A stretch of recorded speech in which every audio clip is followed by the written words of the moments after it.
આપને ગાળ આપે એટલે કે મશ્કરીમાં ગાળ આપે તો આપણે હસીશું, પણ ખરાબ પરિસ્થિતિમાં આપને કોઈ ગેરશબ્દ આપે, કોઈ અપમાન કરે ને ત્યારે સાચી શાંતિ રાખો ને, એ સાચી શાંતિ કહેવાય. એટલે ખરાબ પરિસ્થિતિમાં આપણા મનને શાંત રાખવાનું છે. એક સંતની વાત કરું છું. તુકારામ મહારાજ એક ખેડૂતને ત્યાં સત્યનારાયણ ભગવાનની કથા કરવા ગયા. હવે તુકારામના પત્ની આકરા સ્વભાવના હતા. તુકારામને સમજી નથી શીખાતા. હવે ઘણા વૈષ્ણવો તુકારામ મહારાજના દર્શન કરવા આવ્યા અને કહ્યું તુકારામની પત્નીને કે મહારાજ છે. ત્યારે તુકારામની પત્ની કહે કે તમારા મહારાજ તો બહાર ગયા છે. વૈષ્ણવોએ પૂછ્યું કે ક્યારે આવશે? કે એ કાંઈ નક્કી નહીં, તમારા મહારાજ તો આખો દી વિઠ્ઠલ વિઠ્ઠલ વિઠ્ઠલ કરે રાખે, જાઓ પાદરે જઈને બેસો. વૈષ્ણવો પાદરે બેઠા અને તુકારામ મહારાજ જ્યાં કથા કરવા ગયેલા એની સાથે એનો પાડોશી ગયેલો. પછી પેલો ખેડૂત ભાવિક હતો. એ ખેડૂત જાણતો હતો કે હું તુકારામ મહારાજને એમ કહીશ ને કે આ બધું તમે લઈ જાઓ, ફળ ફ્રૂટ ને શીરો, તો નહીં લઈ જાય. એટલે ખેડૂએ કહ્યું કે મહારાજ આ ઠાકોરજીનો પ્રસાદ છે ને, આ બધોય તમારે લઈ જવાનો છે. પ્રસાદ કીધું ને એટલે ના નો પાડી. શીરો, ફ્રૂટ અને એક શેરડીનો હાટો, કાજુ બદામના બધું લઈને મહારાજ આવે છે. અને ઓલો પેલો પાડોશી ગયો તો ને એ જૈન તુકારામની પત્નીને કી આવ્યો કે આજ તો મહારાજને બહુ જાજુ મળ્યું છે પ્રસાદમાં, આટલું હળગાવીને વિયો ગયો. હવે તુકારામ મહારાજ આવે છે, વચમાં વૈષ્ણવો મળ્યા અને બધો પ્રસાદ બાટી દીધો. એક શેરડીનો હાટો રહ્યો છે. તુકારામ મહારાજ બધું લઈ અને ઘરે આવતા હતા, પણ એક જ શેરડીનો હાટો આવ્યો. અને એની પત્નીએ જોઈને કીધું કે લાવો પ્રસાદ ક્યાં છે? ત્યારે તુકારામ મહારાજે કીધું કે પ્રસાદ તો મેં બધોય વૈષ્ણવોને આપી દીધો. આ સાંભળી એની પત્નીનો મિજાજ જતો રહ્યો અને ક્રોધ આવ્યો અને મહારાજને બોલવા લાગી અને કર્કશ વાણી વાપરી અને મહારાજને મારવા લાગી અને શેરડીનો હાટો આંચકી લીધો અને એ શેરડીના હાટેથી મારવા લાગી. મારતા મારતા એ શેરડીના હાટાના 2 કટકા થઈ ગયા. ત્યારે તુકારામ મહારાજ કહે છે કે તે તો મારું સરળ કામ કરી દીધું, તમે તો દેવી છો. ત્યારે એમની પત્નીને થયું કે મારા પતિદેવ પાગલ નથી પણ મહાન સંત છે અને એના ચરણોમાં પડી ગઈ છે. જો પેલા તુકારામને અપમાન કર્યું તોય એને કાંઈ દુઃખ નથી થયું, માર્યા તોય દુઃખ નથી થયું. અને તુકારામ મહારાજનું જ્યારે પ્રસન્નતા કરવા માંડી, માફી માંગી, ત્યારે એને જરાય હરખાણા નથી.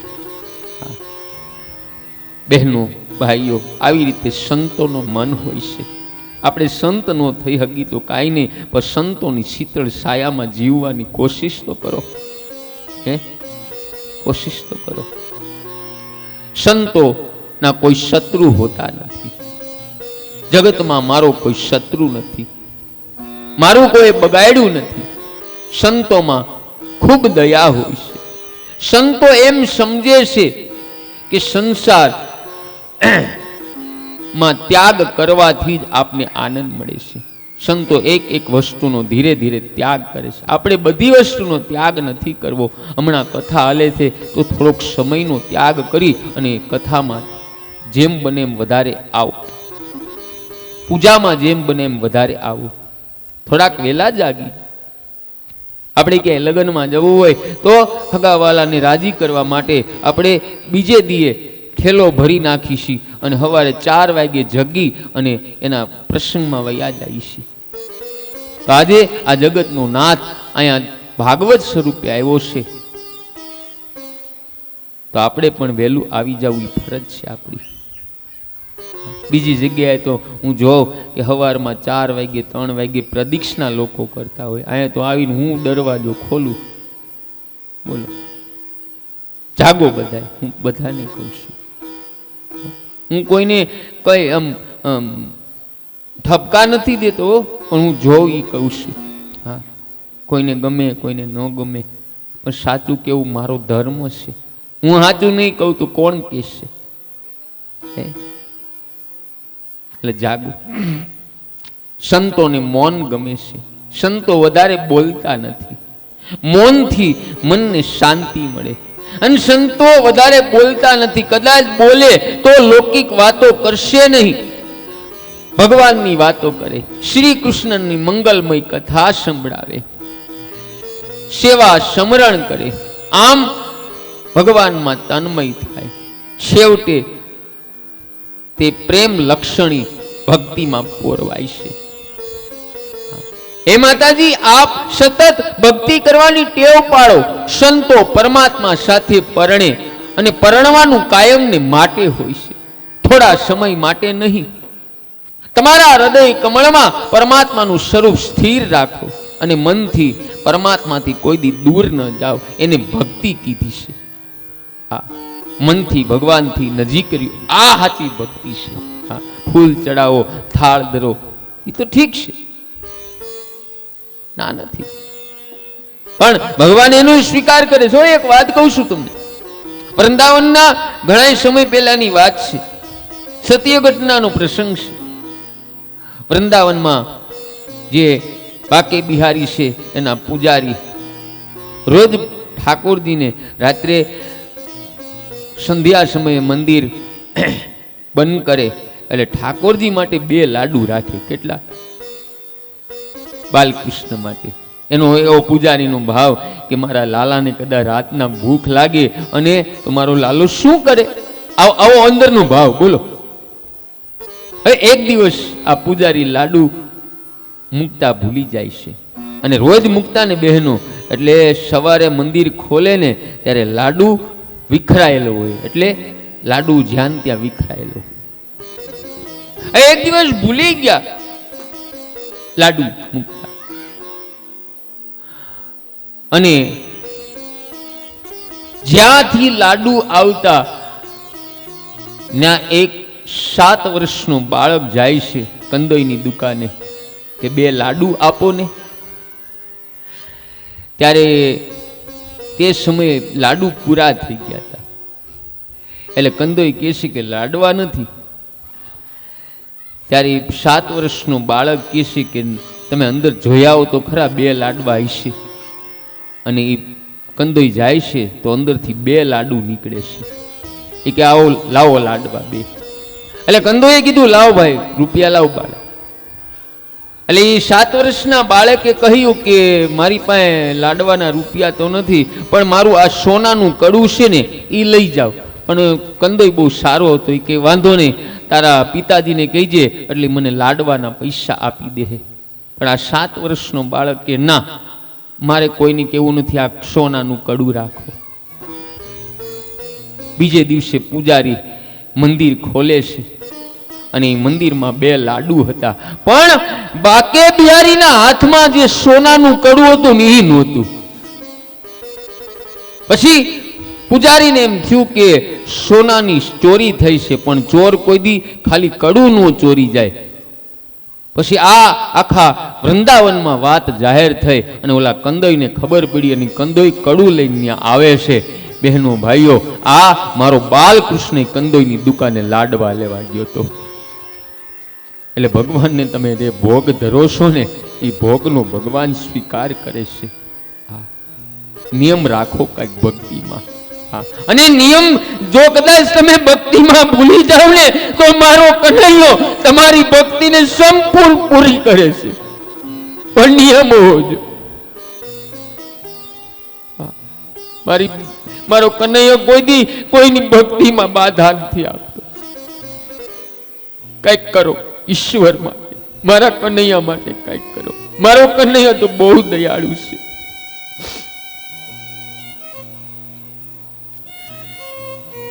માટે આવા નિયમ લ્યો. કપિલ નારાયણ કહે, માતાજી સર્વે ધર્મનું પાલન કરો, નિયમસર ભક્તિ કરો. માં તું ધર્મ છોડીશ નહીં. જે ધર્મ છોડે એની ભક્તિમાં ઘણા વિઘ્ન આવે, એનું જ્ઞાન ટકતું નથી. એનું જ્ઞાન વહી જાય. યાદ રાખજો, આપણો ધર્મ આપણા માટે શ્રેષ્ઠ છે. જેનો જે ધર્મ ભગવાને નક્કી કર્યો તે સર્વે ધર્મનું પાલન કરો. માં તું ધર્મ છોડીશ નહીં. જેને ભક્તિમાં આગળ વધવું છે, જેને પરમાત્માના ચરણોમાં પહોંચવું છે, તે અતિ ઉપવાસ ન કરે અને અતિ ભોજન પણ ન કરે. જેમ અતિ ભોજન કરવાથી તન અને મન બગડે, તેમ અતિ ઉપવાસ કરવાથી મન શાંત રહેતું નથી. અતિ ઉપવાસ કરવાથી અંદર બિરાજેલા નારાયણને ત્રાસ થાય. સ્ત્રી પુરુષ ઉપવાસ કરે, ભગવાનને ભૂલે, આખો દિવસ દાળ ભાતને યાદ કરે, અરે ભગવાન ભૂલાય અને અન્નનું સ્મરણ રહે તે શું કામનું. સાધકને માટે 4 ઉપવાસ બતાવ્યા. 2 11, પૂનમ, અમાસ. આ 4 ઉપવાસ અવશ્ય કરો અને નિયમસર ધ્યાન કરો, પૂજા કરો, સેવા કરો. પણ મેં કીધું ને અગાઉ કે ઘણા ધ્યાન કરે છે, એનો ધર્મ ભૂલી જાય છે. કહીને કે પૂજામાં બેસો એટલે હું કે અમે રોજ ધ્યાનમાં બેસી છીએ. આ એનો ધર્મ ભૂલી ગયા. મા બાપની સેવા કરો, વડીલોની સેવા કરો. કોઈ આજુબાજુમાં માંદા હોય, બીમાર હોય તો એની પણ સેવા કરો. આ ભક્તિ કહેશે. સ્વામી વિવેકાનંદ ના માતુશ્રી એના સવારે રસોઈ બનાવી દેતા. એક દી સ્વામી વિવેકાનંદે પૂછ્યું કે માં, તો હમણાં કેમ મને સવારમાં રસોઈ બનાવીને ટિફિન આપસ? ત્યારે માતાએ કીધું કે આપણા પાડોશમાં એક બેન બીમાર છે ને, એની સેવા માટે હું સવારથી વહી જાઉં છું અને રાત સુધી ત્યાં રહું છું. ત્યારે સ્વામી વિવેકાનંદે કીધું કે માં, ભલે હવે સવારમાં રસોઈ બનાવી દે, મારે ગરમ રોટલી ખાવાની જરૂર નથી, પણ એ બીમાર માણસને પહેલા ગરમ રોટલી ખવડાવજે. આને ભક્તિ કહેવાય બહેનો, એના નામ હોય છે. આપણા પાડોશીની ખબર કાઢવા જઈ તો એને એ નથી પૂછવાનું તમને કેટલા ઇન્જેક્શન દીધા, પણ એને એ પૂછો કે કામ બાકી છે, પોતા બાકી છે, રસોઈ બાકી છે, લાવો હું કરી દો. આ ભક્તિ છે. આ ભક્તિ છે. ઉપવાસ કરવાથી આપણા મનને શુદ્ધિ થાય અને આરોગ્ય સારું મળે. ઉપવાસ કરવાથી આપણા પાપ બળે. ઉપવાસમાં પ્રત્યેક ઇન્દ્રિયથી બ્રહ્મચાર્ય પાળો. કપિલ નારાયણ કહે કે માતાજી, એક આસને બેસી ધ્યાન કરો, પરમાત્માના મંગલમય સ્વરૂપનું ધ્યાન કરવા બેસો ત્યારે સંસારને આપણા મનમાંથી બહાર કાઢો. અને ધ્યાન વગર દર્શન પરિપૂર્ણ થાય નહીં. ધ્યાન કરવા બેસો, પવિત્ર અને એકાંત સ્થાનમાં ધ્યાન કરવા બેસો. અને આહાર અલ્પ લ્યો, એટલે સૂક્ષ્મ જમો અને સાદો ખોરાક લેવો. અને સર્વ ઇન્દ્રિયોથી બ્રહ્મચાર્ય પાળવું. તન મનથી ચોરી ન કરવી. તન મનની ચોરી એટલે હવે કોઈ બેને આમાં નક્કી કર્યું હોય કે હું પૂનમનું એકટાણું રાત્રે કરીશ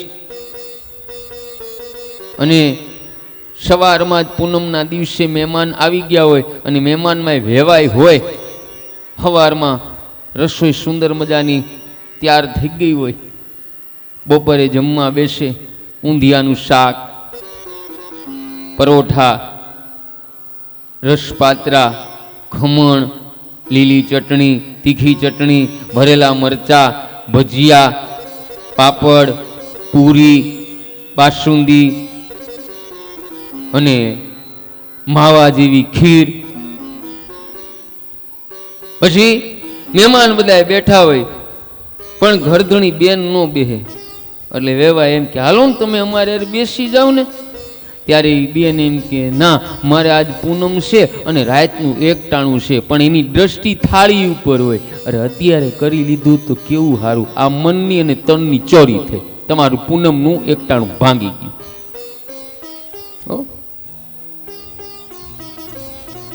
માતાજી, તન મનથી ચોરી ન કરો અને ઘરમાં બાલકૃષ્ણનું સ્વરૂપ પધરાવો. લાલાને રોજ શણગાર કરો. યાદ રાખજો, લાલાને તમે શણગાર કરો ને એટલે એની ઉર્જા તમને મળે કે મારો લાલો આજ કેવો રૂપાળો લાગે છે. માટે લાલાનું શણગાર રોજ કરો, એની ઉર્જા તમને મળે એટલે ભક્તિમાં તમે આગળ વધો છો.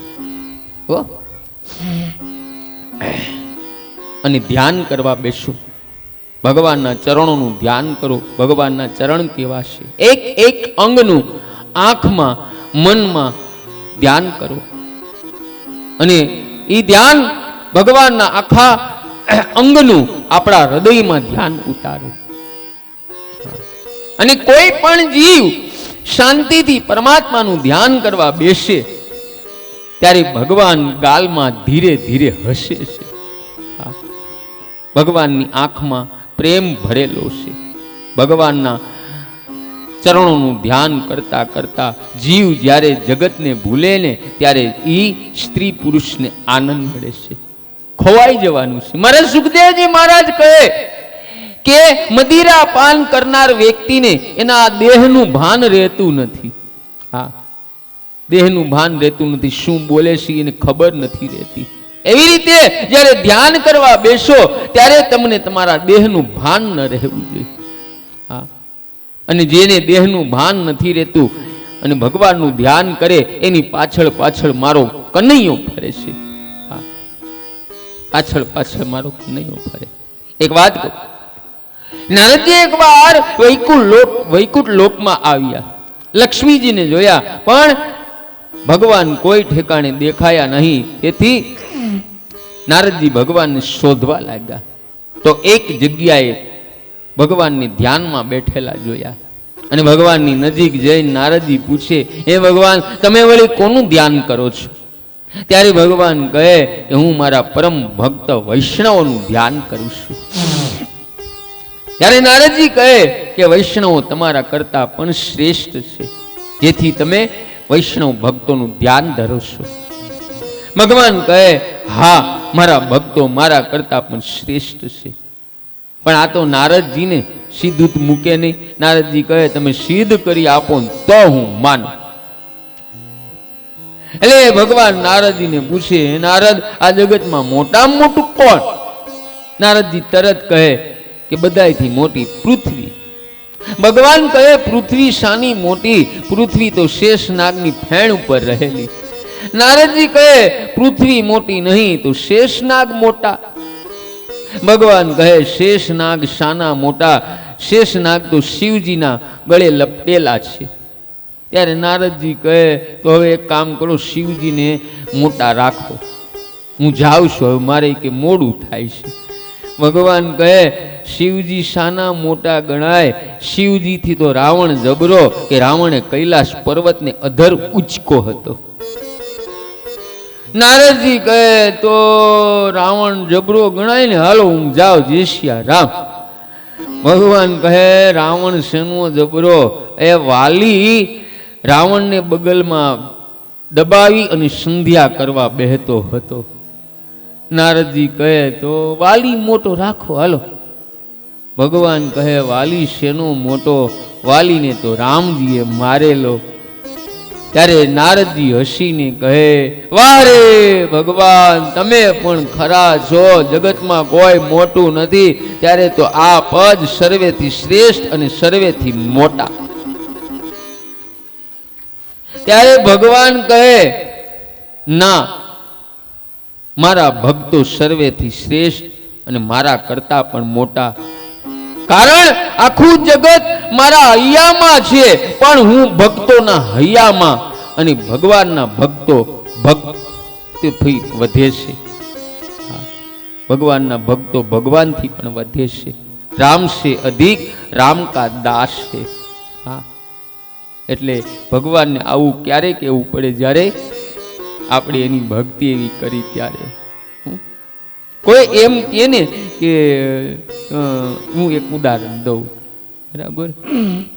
ઘણા લોકો મને એમ કહે કે તમે કથા બહુ સરસ કરો છો, તો હું એના હમું ધ્યાન ન દઉં, પણ હું એવો ભાવ અંદર પ્રગટ કરું કે મારી કથા મારા કનૈયાને ગમી ગઈ છે. એટલે મારો કનૈયો પોતે નથી આવ્યો, પણ આના મુખથી બોલાવે છે. અને કોઈ મારો કથામાં દોષ કાઢે કે આ તમારું બરાબર વર્તન નથી, ત્યારે હું એમ સમજુ છું કે મારા કનૈયાને આ મારો અવગુણ નથી ગમતો, એટલે મારે જટ આ અવગુણ છોડવાનો છે. એટલે આવા ભાવ અંદરથી પ્રગટ કરો. હા, પણ આવા ભાવ ક્યારે પ્રગટ થાય? આપણે ભગવાનના થઈ જાય. તુલસીની કંઠી ગળામાં રાખો. હા, એટલે તો મારા મહાત્મા તુલસીદાસે કહ્યું કે હું મારા રામજીનો મોતિયો કૂતરો છું. બોલો, મહાત્મા તુલસીદાસે આવું કહ્યું કે હું મારા રામનો મોતિયો કૂતરો છું. આવું હું કામ કહ્યું? એનું કારણ કહું. જો માલિકીનો કૂતરો હોય ને, એને ગળે પટો બાંધ્યો હોય ને, તો એને મારતા કોક વિચાર કરે. હા, અને રેઢિયાર સાર્વજનિક કૂતરો હોય ને, એને હવ લાકડી મારીને કાઢે. મારો કહેવાનો ભાવ અર્થ એ છે કે આપણા ગળામાં તુલસી છે, રુદ્રાક્ષ છે, તો યમદૂતો આપને લેવા આવશે ને, તો એ વિચાર કરશે કે આ તો વૈષ્ણવ છે, ભગવાનનો ભક્ત છે, શિવ ભક્ત છે, આને યમપુરીમાં નથી લઈ જાવો. હા, અને અમે રસ્તામાં ક્યાંય જતા હોય વાહન લઈ, અને ક્યાંક વાહન અડી ગયું હોય અને ગળામાં તુલસી જોવે અને તિલક જોવે, તો એને એમ થાય કે આ તો કોઈ ભક્ત છે. એ હસીને આપણી આગળથી નીકળી જાય છે. આટલો ફેર પડે. પેલા ભગવાનનું થવું પડે. પણ અત્યારે ઘણાએ ધર્મ છોડી દીધો છે. તુલસીની માળા પહેરતા શરમ થાય, તિલક કરતા શરમ થાય, જનોઈ પહેરતા શરમ થાય, ચોટી રાખતા શરમ થાય. હા, ટેટુ દોરાવતા કોઈને શરમ નથી થતી, તિલક કરતા શરમ થાય. ગળામાં તુલસીની માળા ધારણ કરતા શરમ થાય, પણ ઓલી શું કહેવાય, બ્લૂટૂથ ગળામાં રાખતા શરમ નથી આવતી. ચોટલી રાખતા શરમ આવે, જનોઈ પહેરતા શરમ આવે, પણ બહેનોને પોસ્ટ રાખતા હાથમાં શરમ નથી આવતી. આ ધર્મ છોડી દીધો છે આપણે. બાકી જેને ભક્તિનો રંગ લાગ્યો નથી, એને ભક્તિનો આનંદ કોઈ દી મળતો નથી. તે વ્યક્તિ સારું સારું ખાવાની ઈચ્છા રાખે, શરીર ગયડું બને પણ મન તો જુવાન જ રહે, અને જુવાનીમાં ભોગવેલા સુખનું મન વારંવાર ચિંતન કરે. અને દરેકને યાદ રાખજો, જુવાની પછી ગડપણ આવે આવે ને આવે. હો, ગડપણ આવે. નહીતર એક જગ્યાએ કથામાં મંડપ નખાતા હતા, ત્યારે હું ત્યાં હાજર હતો. એટલે એક યુવા બેન આવ્યા અને મને પૂછ્યું, મને કે અહીંયા શું થવાનું છે? મેં કીધું શ્રીમદ ભાગવત થવાની છે. એ કે બહુ સારું, મારા સાસુ ને સસરા તો હચવાઈ રે. બોલો, એ જુવાન જ રહેવાના હશે, ગડપણ નહીં આવે. એટલે મારો કહેવાનો ભાવ અર્થ એ છે કે યુવા દીકરીઓને પણ કથામાં લાવો, યુવા બહેનોને પણ કથામાં આવવું જરૂરી છે. હા, આપણી શેરીમાં કેટલી યુવા દીકરીઓ રહેશે, હા, પણ સાસુજી એમ કહી દે, ના તું તારું ઘર કામ કર, હું બધું ભક્તિનું વાતાવરણ ઊભું કરું. લે, હવે આને તો આગળ વધવા દો, ક્યાંક એને કંઈક કથામાંથી સમજણ લેવા દો. એકાદો શબ્દ અડી જાય તો તમારી સેવામાં કાંઈક એ વધારો કરશે. યાદ રાખજો, વૃદ્ધ અવસ્થામાં શરીર નિર્બળ બને છે, આપણી ઇન્દ્રિયો કામ કરતી નથી, ત્યારે મન અને બુદ્ધિ તો જુવાન રહે, અને ગડપણમાં મમતા છૂટતી નથી, અને જુવાનીમાં જે કાંઈ સુખ ભોગવું હોય ને, એ વારંવાર મન ચિંતન કરે. અને ગડપણમાં ખાધેલું પચતું નથી, કારણ જઠરાજ અગ્નિ મંદ થાય, છતાંય ભાતની વાનગીઓ ખાવાની ઈચ્છા થાય.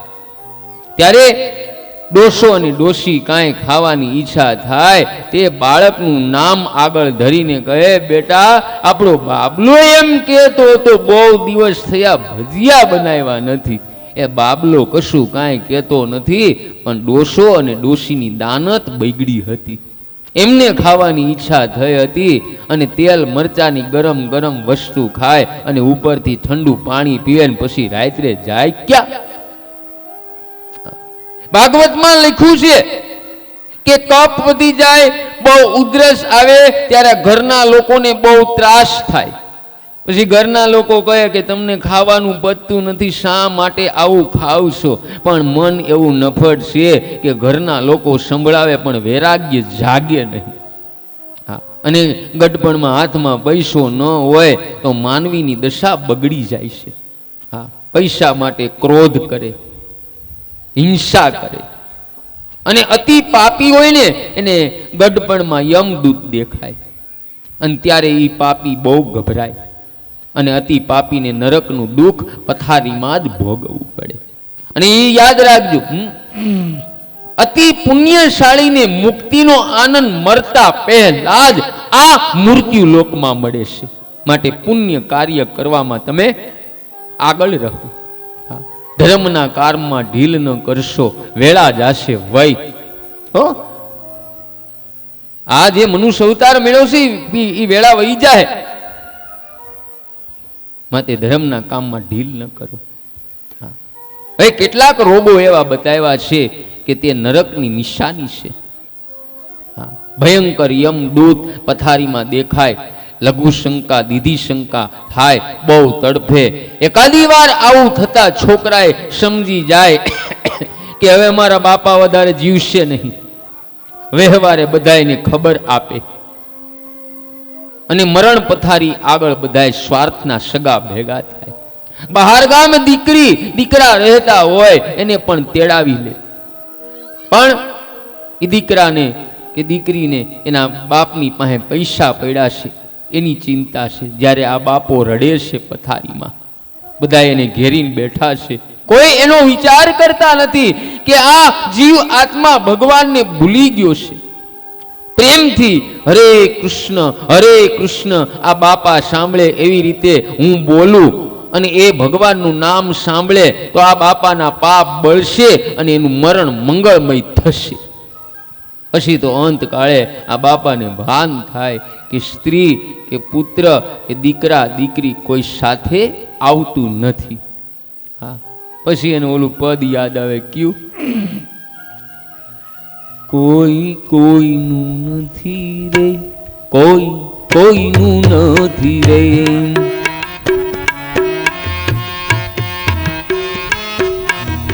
સ્વાર્થ વિના કોઈ પ્રીતિ કરતું નથી રે, કોઈ કોઈનું નથી રે.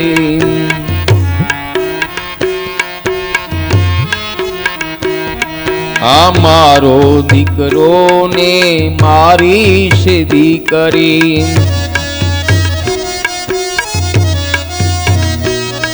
આ મારું મકાન ને મારી સંપત્તિ,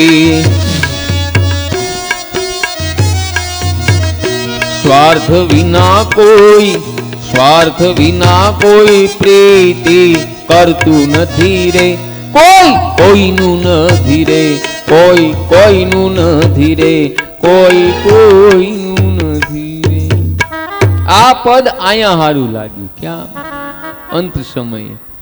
આ તો સાસુમાને પુત્ર વધુએ કીધું હોય, બા જરાક આ ઘોડિયાની દોરી લાવો ને, મારે તો આખી જિંદગી આરામ જ નહીં, અહીંયાથી અહીંયા. પણ બાપા હું તમને કીધું છે,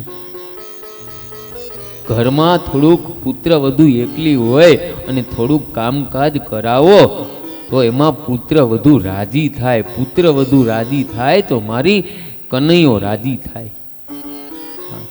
અમુક સાસુ તો સવારમાં વહેલા મંદિરે વયા જાય અને 11:30 આવે, આવીને ડેલી પછાડે થઈ ગયું ખાવાનું. અરે પણ ન્યા મંદિરે આટલો ટાઈમ કાઢ્યો, આ બિસાડી એકલી છે, હમણાં હાજી માંદી રહેશે, આને થોડોક સાથ આપો તો હું ખોટું? આ ભક્તિ છે, યાદ રાખજો. પુત્ર વધુને તમારી દીકરી સમજી અને એને કામકાજમાં થોડીક મદદ કરો,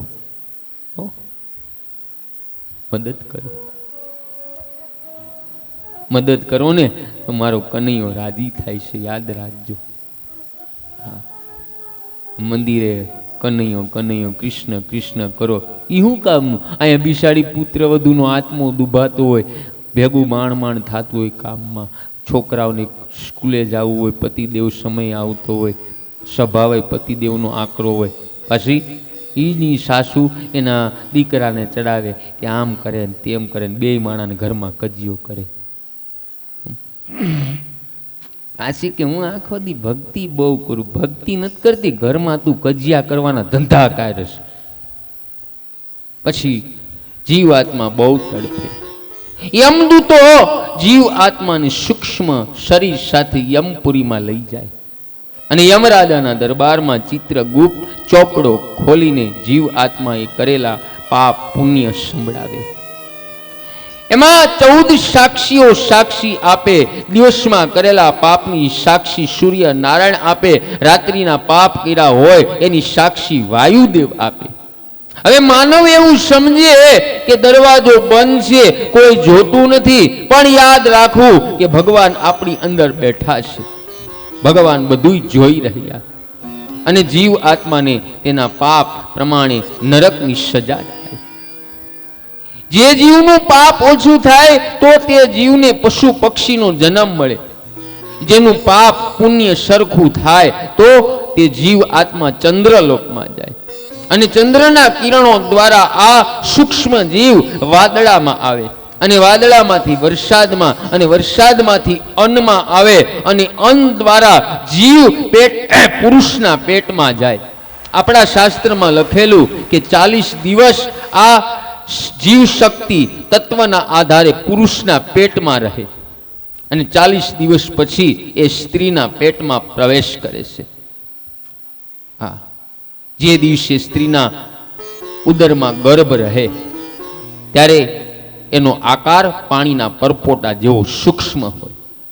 10 દિવસ બાદ આકાર ફળ જેવો મોટો થાય. 1 મહિનામાં ગર્ભને મસ્તક આવે, 2 મહિનામાં હાથ પગ આવે, 3 મહિનામાં નખ અને વાળ આવે, 4થા મહિનામાં સપ્ત ધાતુ પેદા થાય અને 5મા મહિનામાં ભૂખ તરસનું ભાન થાય અને 6થા મહિનામાં માતાના પેટમાં આ બાળક ભ્રમણ કરે. આ કર્મ મુજબ આપણા દરેકની ગર્ભની વૃદ્ધિ થાય છે.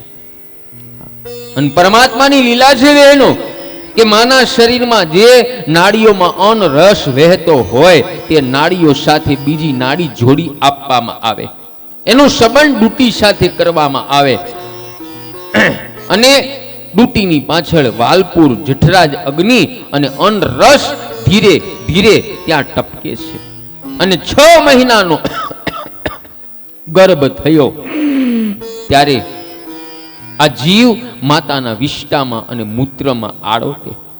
યાદ રાખજો, ગર્ભવાસ ઈ જ નરકવાસ છે. અતિ દુર્ગંધ એમાં રહે અને બહુ માના પેટમાં તડપે છે. બીજું એ કહું છું યુવા દીકરીઓને કે માતા ગર્ભ અવસ્થા દરમિયાન તીખા, તમતમતા, ખારા, ખાટા, ઠંડા, ઊના આદિ પદાર્થો ખાય અને એની સઘળી અસર એ બાળકના અંગ ઉપર વેદના થાય. હા, વેદના થાય. શાસ્ત્ર બતાવે છે, યાદ રાખજો યુવા દીકરીઓ, કે જ્યારથી માના ઉદરમાં ગર્ભ આવે અને બાળક દૂધ પીવાનું છોડી દે ને ત્યાં સુધી સ્ત્રીને સાદો ખોરાક લેવો, જેથી બાળકને કોઈ દિવસ કોઈ જાતની માના ઉદરમાં તકલીફ ન થાય. શાસ્ત્ર એ પણ બતાવે આયુર્વેદિક કે કોઈ બાળક વિકલાંગ જન્મે છે તેમાં એ માનો પણ દોષ બતાવવામાં આવે, ખાવા પીવામાં ખોરાક બરાબર ન લીધો હોય, બીજો કર્મનો દોષ બતાવે છે. હા, માટે યુવા દીકરીને ખાસ આ યાદ રાખવું, સારા દિવસો થાય તે દિવસે સારું ખાવું પણ સાદું ખાવું, સ્વસ્થ અને ચોખ્ખું ખાવું. આ બતાવે છે. ભાગવતમાં બધી માર્ગદર્શન બતાવવામાં આવ્યું છે, પણ વચ્ચે ઓલા ઉલાળા મારવાનો ને એમાં બધું નીકળી જાય છે.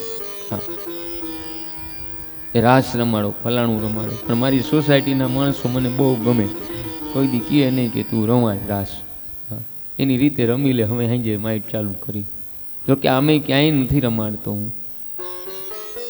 બે દી બેનો એમ ભાવ કરે કે મહારાજ કેમ કાંઈ કે ઊભા નથી કરતા. પછી બીજી દી કહી દે કે બાપુ હવે કાંઈ તમે ઊભા ન કરતા, અમને કથામાં આનંદ આવે છે.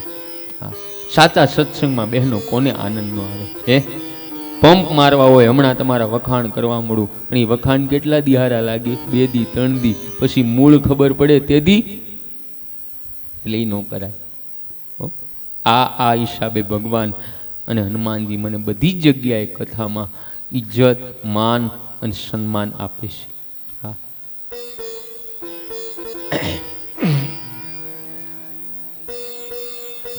પછી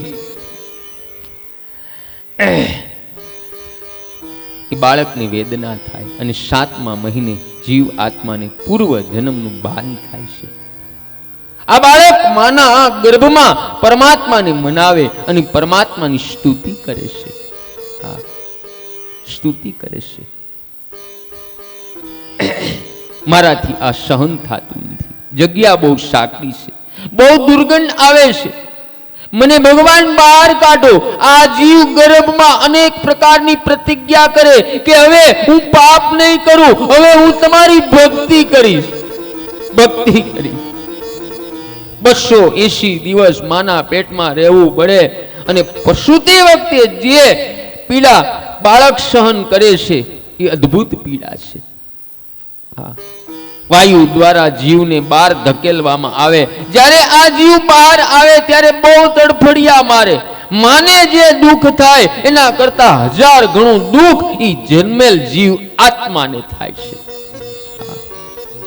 આત્માને અતિ દુઃખમાં આ બાળક જન્મેલ ગર્ભનું જ્ઞાન ભૂલી જાય છે. યાદ રાખજો, જન્મ રાજાના ઘરે થાય કે રંકને ઘરે થાય, જન્મ એ દુઃખનું કારણ છે. અને આ જીવ દુઃખ ભોગવવા માટે જન્મ લે. આ જીવ પરમાત્મા સાથે પ્રેમ ન કરે ત્યાં સુધી આપણા દુઃખનો અંત આવતો નથી અને પ્રેમ આવડતોય નથી. પ્રેમ તો દરેક જીવ આત્મા કરે, પણ તે પરમાત્મા સાથે પ્રેમ કરતો નથી.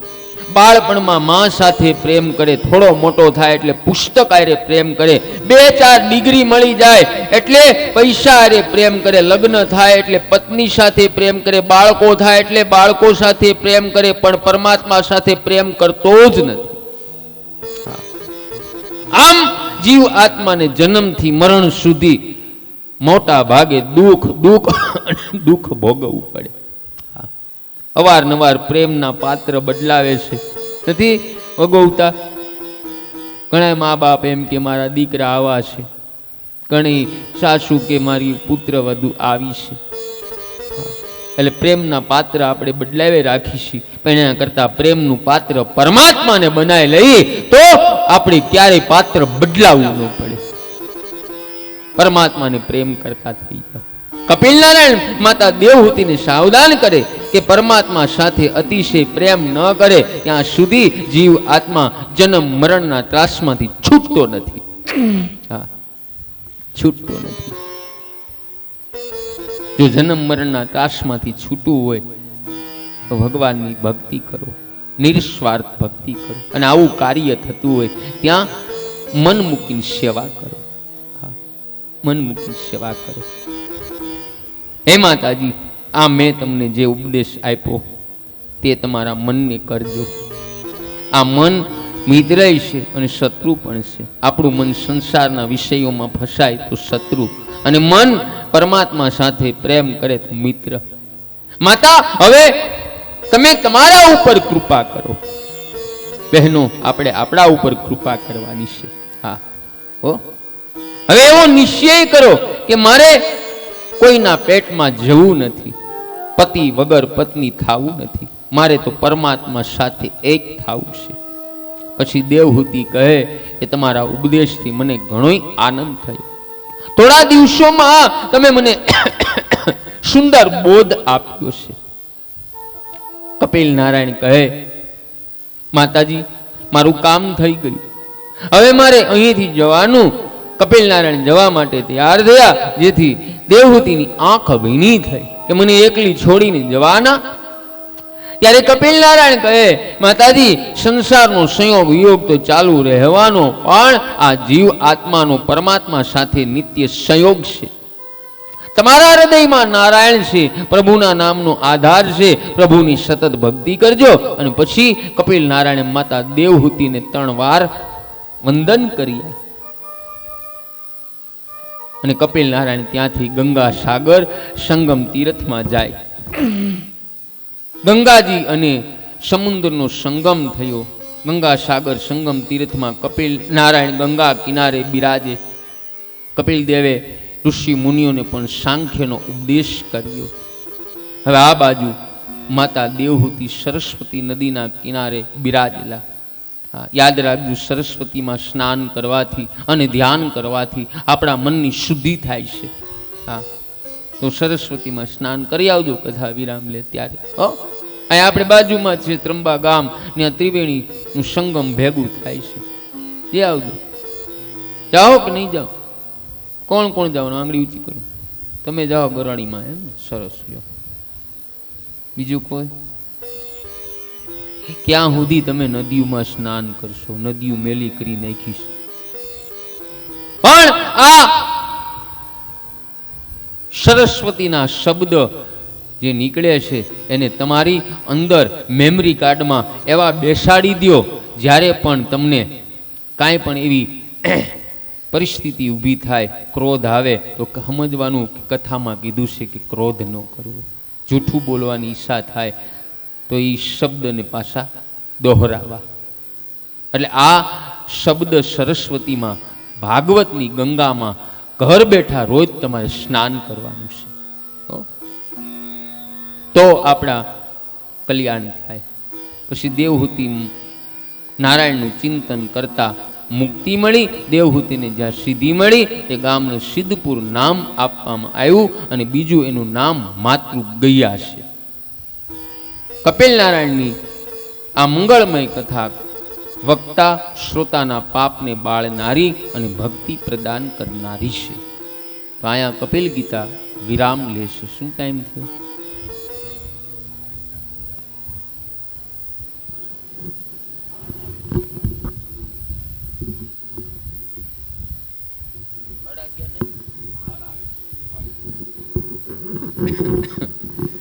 જેને કોઈને જલપાન કરવું હોય તડકા જેવું છે તો કરી લો. 5 મિનિટ આપણે વિરામ દી. હાલો, એવા દીકરી ઊભા થાવ ને પાણી પાણી પાવ બધા. શિલ્પા ભાભી,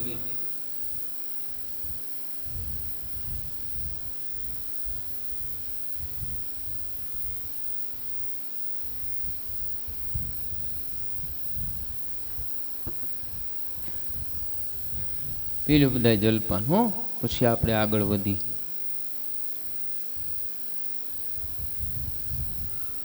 બે લાભભાઈ ત્યાં આવી જાય પાણી. હો, રસોઈ કરો. હા, તે કાંઈ વાંધો, જાઓ. હા, તે જાઓ, વાંધો નહીં. મેં કીધું પાણી પીવા ઊભા થયા.